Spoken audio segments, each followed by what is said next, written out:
আসসালামু আলাইকুম, কেমন আছেন সবাই? আশা করি সবাই ভালো আছেন।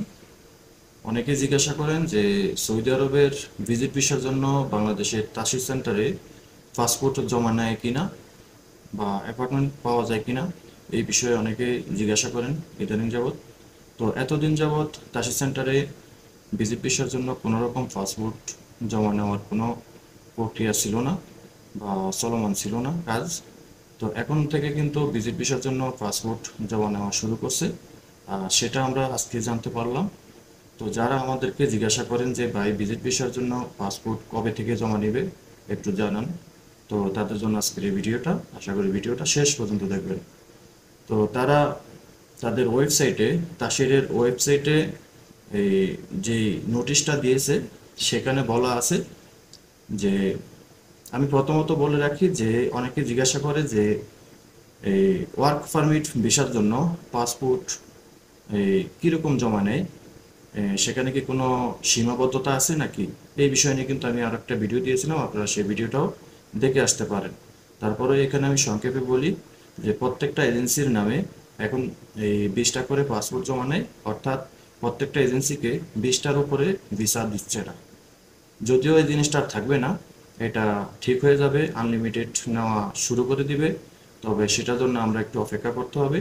এখন কিন্তু 20টা পাসপোর্টের বেশি বা 20টা ভিসার বেশি তারা দিচ্ছে না কোনো এজেন্সিকে। আপনি অ্যাপার্টমেন্ট নিতে গেলে বাইরে থেকে নিতে পারবেন না, একমাত্র এজেন্সির মাধ্যমে নিতে হবে। ঠিক আছে, এখানে তারা একটা মানে শিডিউল করে দিয়েছে। তো এবার আসি যে ভিজিট ভিসার পাসপোর্ট জমা দেওয়ার ক্ষেত্রে আপনাদেরকে করণীয় কি, তারা নোটিশের মাধ্যমে জানিয়ে দিয়েছে। আপনারা স্ক্রিনেও দেখেন, আমি স্ক্রিনে স্ক্রিনশট দিয়ে রেখেছি। এখানে বলা আছে ভিজিট ভিসার ক্ষেত্রে জমা দেওয়া সমস্ত প্রাক অনুমোদন, আমন্ত্রণ পত্র, ফ্রি অ্যাপ্রুভাল লেটার অবশ্যই 10 মহরম 1446, সৌদি আরবের গভর্নমেন্ট আরবি বৎসর হিসেব করে তারা সব ধরনের কার্যক্রম চালু রাখে। কিছু কিছু ক্ষেত্রে এই ইংরেজি মাসটা ব্যবহার করে। তো যাই হোক, তো এখানে বলা আছে, আমি আবার বলি রিপিট করে, ভিজিট ভিসার ক্ষেত্রে জমা দেওয়া সমস্ত প্রাক অনুমোদন, আমন্ত্রণপত্র, প্রি অ্যাপ্রুভাল লেটার অবশ্যই 1 মহরম 1446, অর্থাৎ ইংলিশ মাসের 7 জুলাই 2024-এ 24 তারিখে বা তার পরে ইস্যুকৃত হতে হবে। কথা বুঝবেন, এই 7 জুলাই 2024 তারিখের পরে ইস্যুকৃত হতে হবে।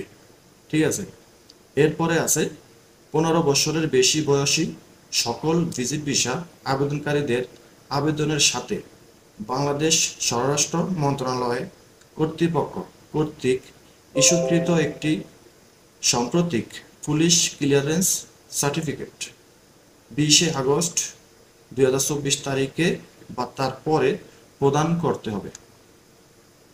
ঠিক আছে, তো এখন আজকে কিন্তু 21 তারিখ, এই আপডেটটা এসেছে 20 তারিখে।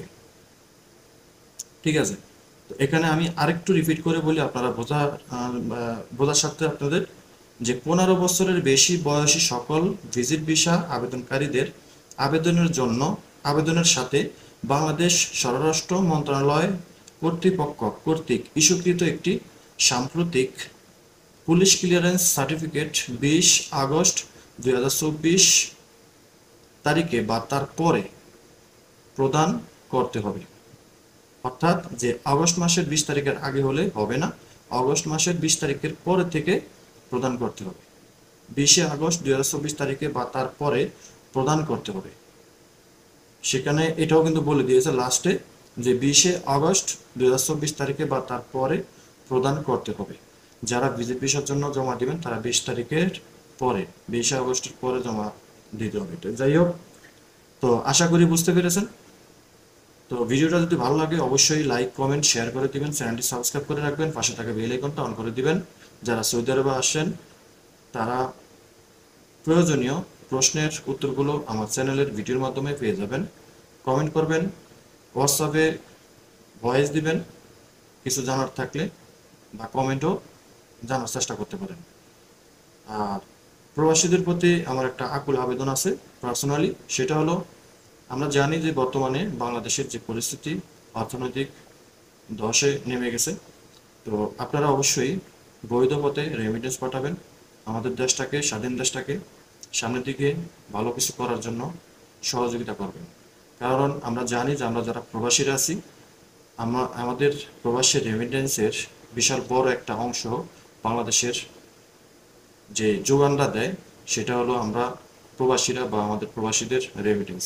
আমরা যদি অবহেলা করি দেশকে নিয়ে, আমরা জানি যে আমাদের এই দেশটা এই মানে কিরকম পরিমাণে যে মানে চিন্তার বাইরে যে আমাদের দেশটা যে স্বাধীন হবে, স্বৈরাচার দূর হবে এত সহজে, এটা কল্পনার বাইরে। সারা বিশ্ব অবাক হয়ে গেছে।